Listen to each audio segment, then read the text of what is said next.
in so many ways, poems are a map of the mind because we can break grammar, and that allows our thoughts to be more natural. In having that poetry workshop with you, I got to see that part of you. So I know that part of your mind, like as it is mapped out. And you know that part of my mind. Yes. Hello, Ponder friends, and we're back after a haunting little week off. We're back now with a pondersation that is an ode to college, an ode to long-lasting friendship, and to poetry. My guest this week is a decades-long friend, and it surprises us in this very conversation how deep of friends we actually are. Spencer Williams comes from the entertainment world, and we met in college doing improv together. We were also in the same advanced poetry class, and after college, stayed in touch.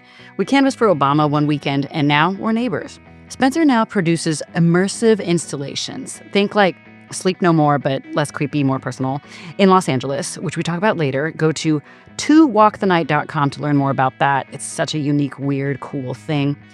He's not the friend I've spent the most time with these decades, but in having this pondersation, we both realize no one else in our lives has seen as many sides of each other through as many years as me and Spencer have.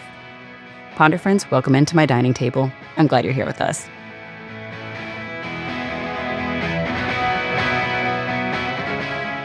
We met when we were freshmen in college. We're in multiple decades now. We're in multiple decades. We're decades old friends. Yeah. It's the changes in our lives that we've been there through. So like there is an evolution just by the circumstances from figuring out what am I okay to speak in French? So what the fuck is going on? Yeah. Yes. From figuring out how was like, no, this is our. I don't know. I'm self-conscious. I go into uncle mode. I totally hear that. I go into like Disney mode. I'm like, this is a perfect example because you have a kid, right? Because I'm with you with this phase. Like I've bought your kid. I've taken care of him. Yeah. And we've been together as we figured out what the fuck to do about how the fuck to navigate college and then how the fuck to navigate LA. Yeah. And then entertainment. Yeah, and entertainment. And the different points from our careers, like from the ridiculous side hustles to like, oh, I just get to do what I came here to do. Yes. Yeah. I mean, who knew? We had no idea that like that there was all that capability in both of us, I think. Yeah. You know, like how I think we would have both been so impressed. I don't know. What do you think about it? But you know what? I would say college self had a different idea of what was successful. Was that true about college, Spencer? So here's the thing about me overall is because I was born here and I what they call the industry brat. So my pops was in the industry. Yeah. It's not something conscious that I do, but I recognized something deep within people where I'm like, oh, there's a trajectory here. There's an inspiration that comes from this person, and it's not just a superficial level. Like there's something in me that recognizes dedication. And a dedication to not just a craft, but a vocation.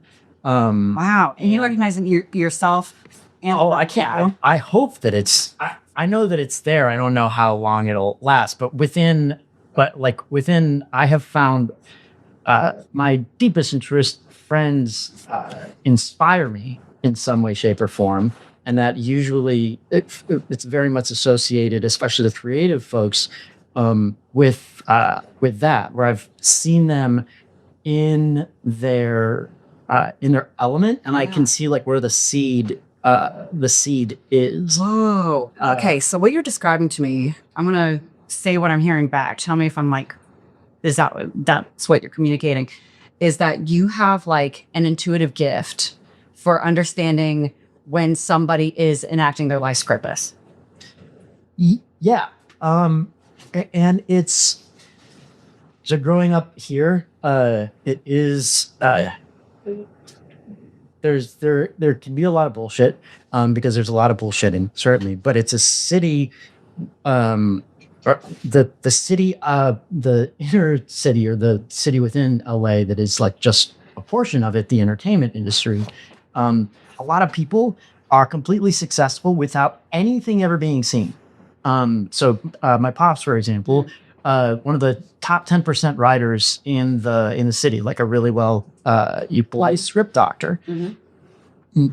Very few of his stuff went to production. So someone can be working on something, developing something, and doing so very legitimately, but the result never be seen. And I've seen that the way that transfers is that everybody is quote unquote working on something. But you can tell when there is like following that life path, or where there's a devotion, yes, but something that naturally clicks with it. I think it's Christopher McQuarrie, who now does the Mission Impossible movies. He said, direct because you want to direct, not because you want to be a director. And I realized how much that applies to so many things. People who act because they want to act, not because they want to be an actor. People who do what they do for the love of the doing it, and not just the determination, which is a big part of it, but something that clicks within them, because that's what makes it sustainable. Yeah, that really hit me. Direct because you want to direct, not because you want to be a director. And I feel like there's a lot of people who want to be an actor. Like there's much fewer people who want to act. Yeah. Or they think that they do, but when the actual challenge of it comes to face them, like when the and not just the things in the way of it, but the true tough times, that's when, whether you want to act or be an actor, whether the thing is in the doing versus the being done, or the perception of doing, that's when it hits you. Because even those who have success, you feel a grind, or the sort of Wonder Boy syndrome, quote unquote, where you get success that you're not ready for. What do you do then? Yeah, and now all of a sudden you're in the spotlight, and you are Wonder Boy, and you're like, I better be wonderful, as boy. Yeah, and you have to perform under that pressure. Not to mention, gosh, you know how hard it is to be able to maintain focus and juggle a different timeline when you are acting or performing in a gig or in a series.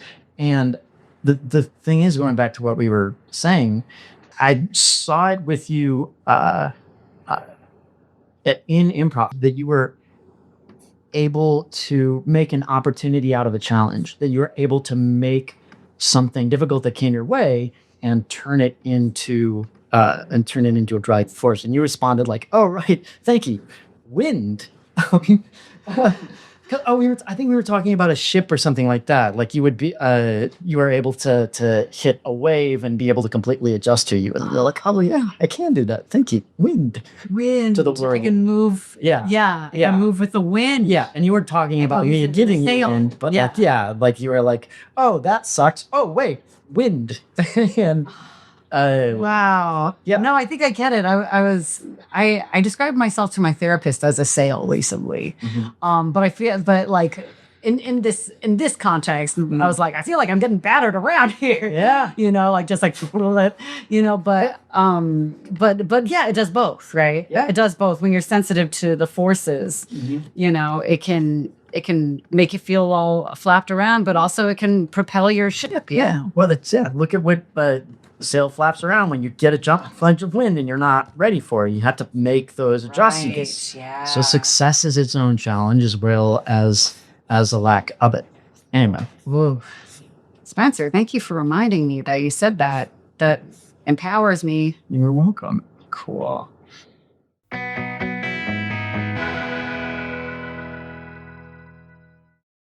Do you want to listen to a memo? Yes.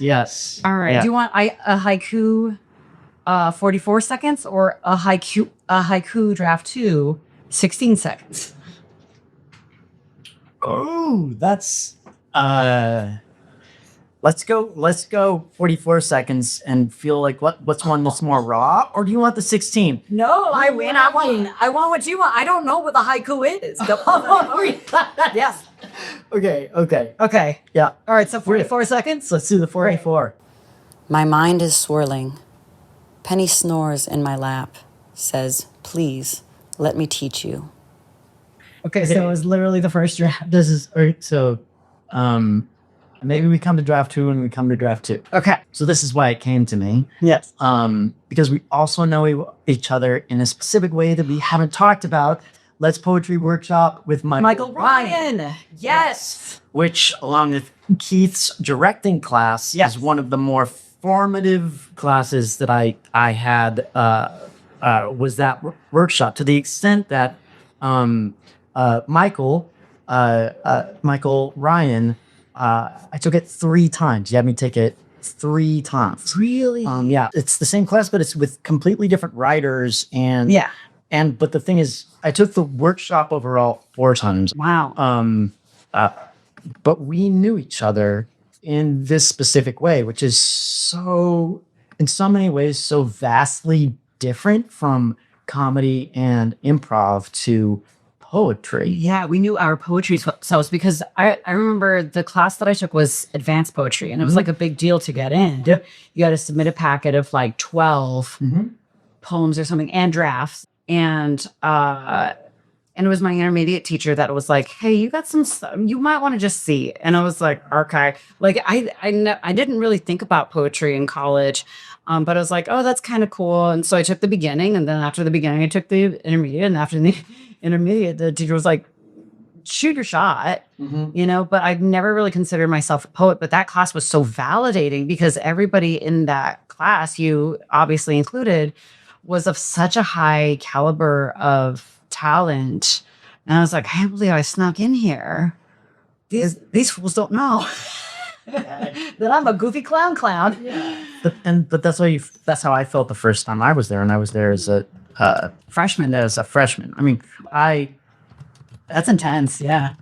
That speaks to your talent. Well, thank you. I had a jump on a lot of people as far as getting a college education, because I was getting a college education from those workshop type of things since I was 15. I was just doing it over correspondence. Yeah. Yeah. It's so cool. So that's to say, What does that mean to you that like we share that class together? I'm curious from what it's like from the outside. And like we were on the same improv group. yeah. So we knew each other in those because we were doing improv, and we were also And we knew each other in ways of direct activism. That's true. So we know each other in those 3 ways. And having that poetry workshop with you, in so many ways, poems are a map of the mind, because we're not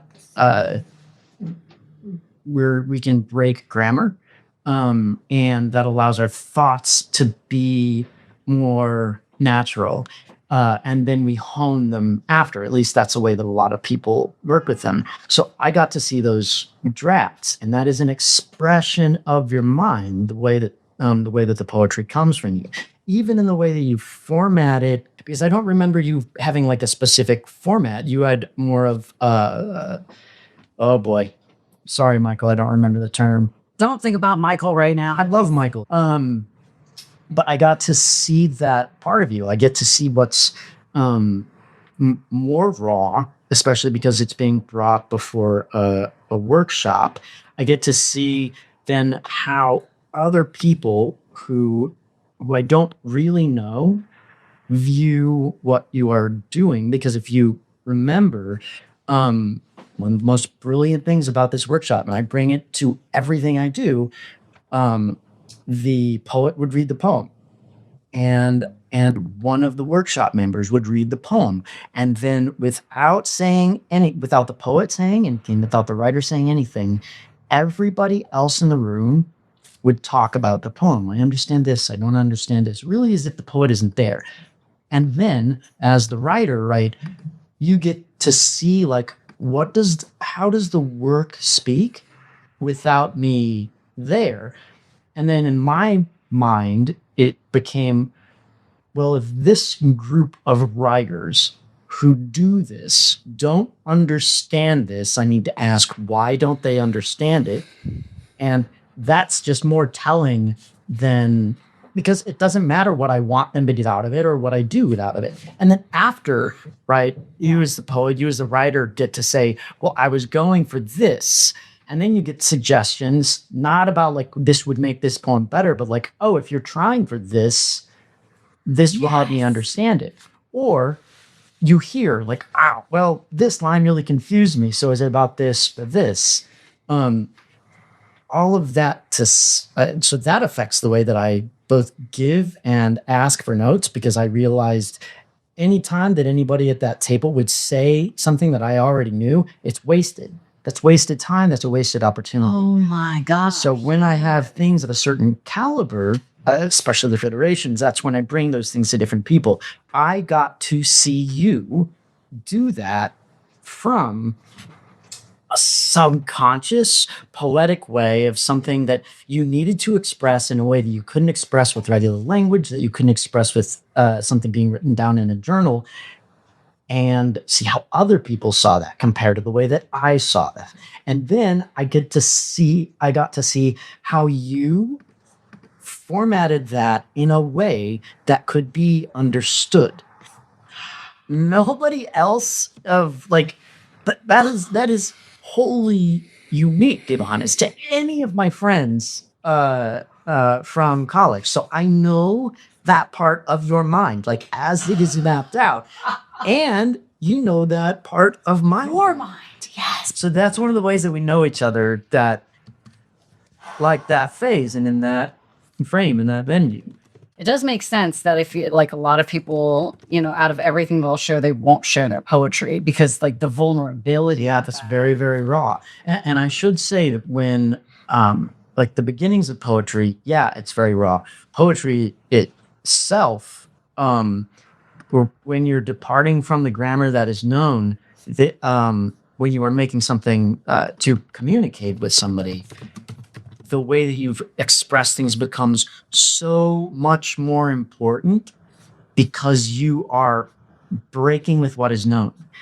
Even when we're reading anything, like we're kind of going through this sort of hypnosis where we're having someone else's voice in our head, but we have that in our head in a way that we know to process it. Oh, there's a comma here. There's a period here. I'm seeing this. This is the start of a sentence. But when you're breaking the format and just going with someone's emotion,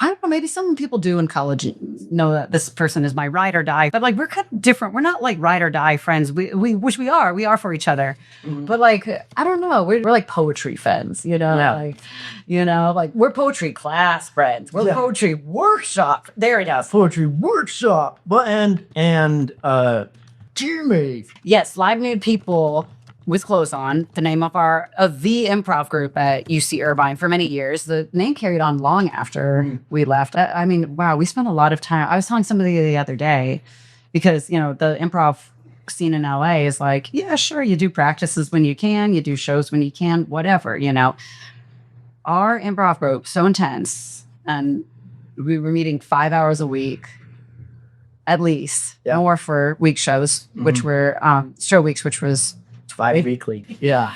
To practice our little dances and rehearsals and our intro bits and our sketches. We didn't know we were doing, we weren't calling them sketches. Yeah. And we were producing each show from the ground up. Shout out, by the way, to our costume designer friend, Carrie Hennessy, who just sewed us all kinds of insane costumes for absolutely free. Yep. Bi-weekly. Yeah. I wanted to be an octopus one show, and she sewed a fabric octopus together. Yeah. That was so rude of me. Yeah. Andrew Herringer and Max Hamer, who were just like, yeah, music, here you go. We'll provide you with music whenever you want. Yeah. Whoa, college, what a time. People are just like, hey, I got resources, let's do something. Well, I will maintain that ours was a a magical class. Like our set of years, we just had a giant pool of talent, and I think that shows in the way that the way that so much of us have Continued. to get to support ourselves by doing what we studied and with the degree. The success is a weird thing, but the fact that the things that we were doing then very concretely we are doing now. I love improv comedy. Yeah. I love it so much. Yeah. Yeah. You are absolutely going to. Yeah. A couple of us are still doing it pretty concretely. Yeah. Teammate Zach Reno, still very improv. I saw Megan Hine the other day. She's the star of her own series that she directed, and it's so funny. It's badass. Yeah, we're all doing stuff, and man, we did it for a long time in college. There's lots of like nuggets I remember from different classes or whatever, but as far as like the pursuing the degree, I mean, like my boot camp training was extracurricular. My activist boot camp training and my acting boot camp training were both outside of the. I can't say academic structure because that's the whole deal. Is like academia, like it is academic. It's like college provided me an environment so I could find those things. But it is interesting how that is a big part of college. It's not about what the teachers are teaching you. It's about creating a safe and abundant ecosystem for you to be learning with your peers. Exactly. You know, that's in the community that comes from that. Yeah. The reason that the genuine reason that I chose was that I got a tour from one of the grad directors of Irvine, and he was like, "Yeah, we have 7 theaters that you can just put things up in," and I went, we can put things up in 7 different theaters." Yeah, I wanted, and he told me about the improv stuff. So I was like, "Oh, I can make things," and that excited me. It excited me a lot. I mean, you remember I got the drama major in the theater and direction, like essentially instead of a minor, so that I could direct plays that had the budget and backing of the departments. But I was that weird first sign up for the arts humanities thing where I was just. Like I had you had an interesting major. I remember that. Yeah, I got to just pick different areas of study and then put that together in a thesis. It's probably more independent study major, but I had the specifics of those too. That's part of why I was able to get into a lot of those advanced classes, because I would be like, well, email. Yeah, I'm part of this different major and I'm trying to do this. And you're motivated to be your self-starter because you had to introduce your major to professors. Yeah. That's kind of cool. I was really lucky. But that's what allowed you and me to work and do things together twice, to do things with live nudes and to do things with poetry. I was also an actor in your short film. That's right. Yep. I would say we were pretty ride or die in college, and we've been in each other's circles. Yeah, for a lot. Yeah. You came to my house, my childhood house. Yes, and you've been to my childhood house. Isn't that we are realizing, dang, we are really friends, man. Look, I mean, I'm realizing it too. All of this is true. I'm gonna go see Leland, my fucking friend. Yeah, I mean, I'm just like, oh, that good guy Spencer. Yeah. He only babysits my child, has known both my parents, has been introduced to my family, we visited each other's childhood homes. Like, we only worked on it in every aspect of like activism words, acting words, exploration words, just having some cool ass conversation. Yeah.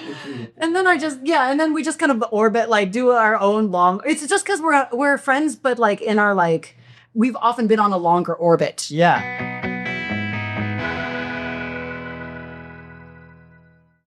I think I'm going to end this on asking you more about your experiential work, just because I think it's really cool and I don't know how to describe it to other people. And it would be really great if more people were able to hear that this kind of thing exists. can like, this is the most interviewee I think I'll ever get, but like, can you just talk more about like that work? I mean, I try to explain it to somebody today, and it's like, but like, I was just using sleep no more, but I'm like, but it's not just sleep no more. It's like so much. Yeah. It's sleep yes more. Like, what is it? What is it? Like, so you describe it. So Sleep No More, the creators of it call it a wander play. A lot of people who work in it's often called the immersive theater, or in immersive or experiential work, talk about it as being an open world or a sandbox style. And in other words, an event that is choreographed takes place throughout an entire venue, or not in just one location of a venue. And the audience can, like in an open world game, like in Grand Theft Auto, go anywhere and do anything within the confines of the game. So those are the techniques that Sleep No More uses. Disneyland experientially uses, in dark rides and roller coasters, there are different rooms, and the audience is in a vehicle and moves from different rooms. Haunted houses, people walk through, and they go from different rooms, and they're scared. What we get to do within an experiential or immersive theater is we add a different tool or a different production element that really no other art form does, and that is the specific script of the human behavior. Sometimes they're called social scripts. Ooh, okay. So let me the social script that happens in virtually every bit of live theater that we know, or especially work fiction, the social script that happens for the audience member is the audience member comes in, they buy a ticket, they then go to a seat, they stay in that seat, they react however they react. If that performance ends, they get up out of the seat and they leave. And that is the social script. That is what everybody has memorized, and they know exactly what to do. Social script for a haunted house. I'm going to show up nervous, tense, excited about something that's going to scare me, and I'm going to walk from Woundreen to Yes, I don't go backwards, I go forward. Yeah, and I'm going to go to Disneyland. I buy my ticket. I go in. I go and wait in various lines that are fun to go on rides, and I buy a shit ton of stuff. Yeah, that's and I'm exhausted by the end of the day, and then I come back out. Those are the social scripts. So, at a base level, another perfect example is escape rooms, which is immersive or experiential entertainment. The social script is people now go into a room, that door is closed, and they do not leave that room until they solve a bunch of different and a variety of puzzles. That's the social script. Yeah. Sporting events have a social script. Every single thing that we do uses a social script. That social script is part of, in no abstract way, is part of my medium or my chosen vocation. I mean, I still work in media and in production, but I love that. So video games definitely use it. Where an audience member occupies an avatar, and there's a game structure. Gameplay is a perfect way to think of it. What games do you have the audience play? And the audience is a character and is accounted for 100%, not just by your emotional reactions, but by the literal action and the social script that they follow. So immersive and experiential theater uses social scripts as a tool every bit as much as any other part of the aesthetic. Lights, sound, dance, action, audience participation. Ooh, okay. Can you give me like a minor tactile example of this in play?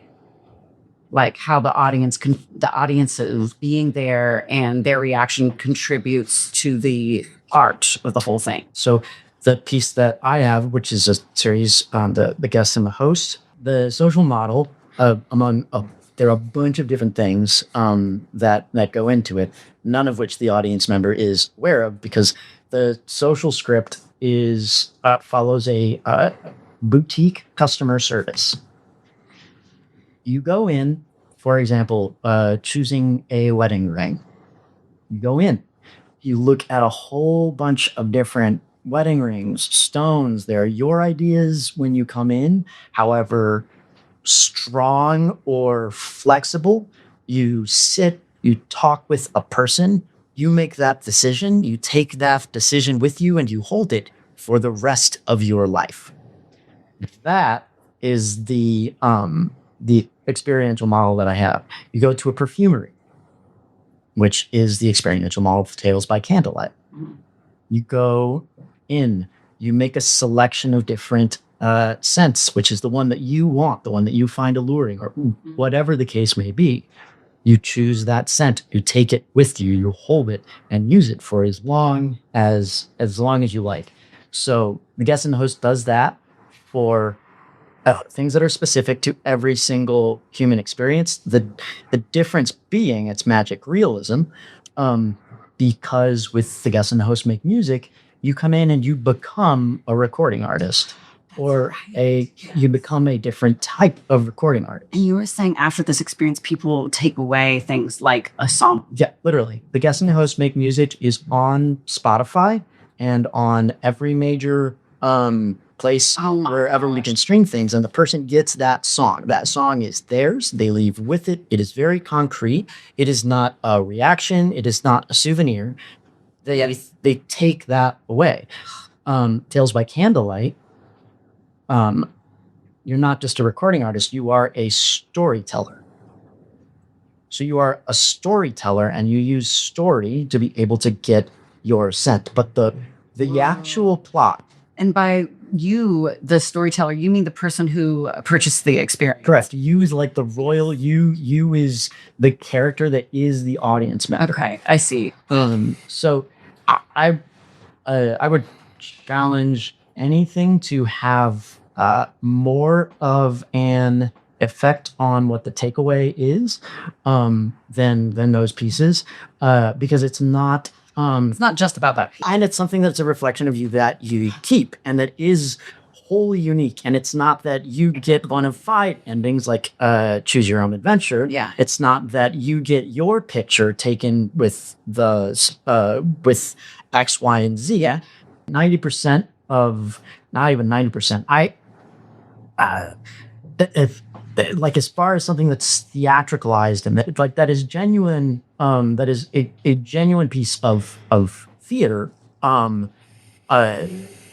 People don't walk away with that, with something that is so unique. It's not only unique to them or comparable to other people. It is that moment and that point in time, and again, concrete. Yes. So that's the degree of interaction that you can, and the depth that you can go to. So it's not just that you make your, which I started doing the sandbox and open world style. I did this piece called Walk the Night, which was 5 different Shakespearean plays, worked with that cast throughout an entire venue. My other thing is accessibility. We, with Experiential, have much more of an opportunity to provide accessibility and interaction and access than any other medium, because we can go to the point where we give full ownership, but ownership would kind of defeat the purpose of the art to be made if it wasn't accessible to everyone. Thank you. Because if it's a reflection on their personal self, how are you gonna just say, "Well, you are not you, not for this"? You know, how are you gonna do that? I will point you to I will. Accessibility is a major frustration for me, specifically because all you have to go is you go no farther than looking at someone who has a disability or a mobility. But what is unspoken of in theater is the intellectual barrier of entry. Like, and when it comes down to it, it's like, well, I can't help this. This can't be for everyone, which I'm just like, you know what? It can't, but it can be for more people than you have it right now.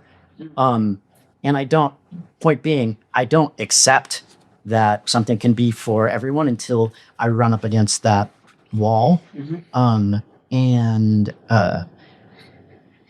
We've all of us look for a cool venue that's dated, but you have to deal with accessibility issues, or you not deal with, you answer to accessibility. You answer to accessibility issues.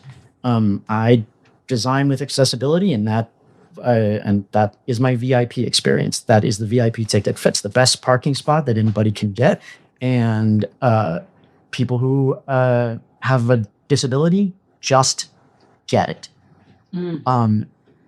Because, as is the case, in order for them, as I have found, to experience something normally, they have to have what is perceived as a VIP spot. Yeah, soapbox. Yeah, that's why I brought you here today to my dining table. I can't wait to go through this.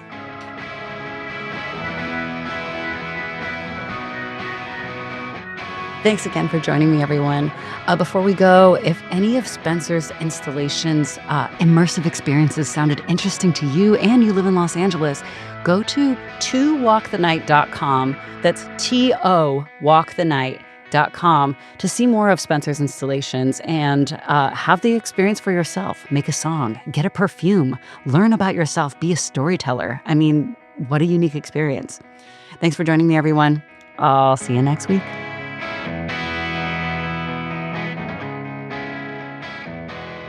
For more awesome stuff, subscribe for ad-free episodes, bonus content, and more pondery goodness at backdrop.fm.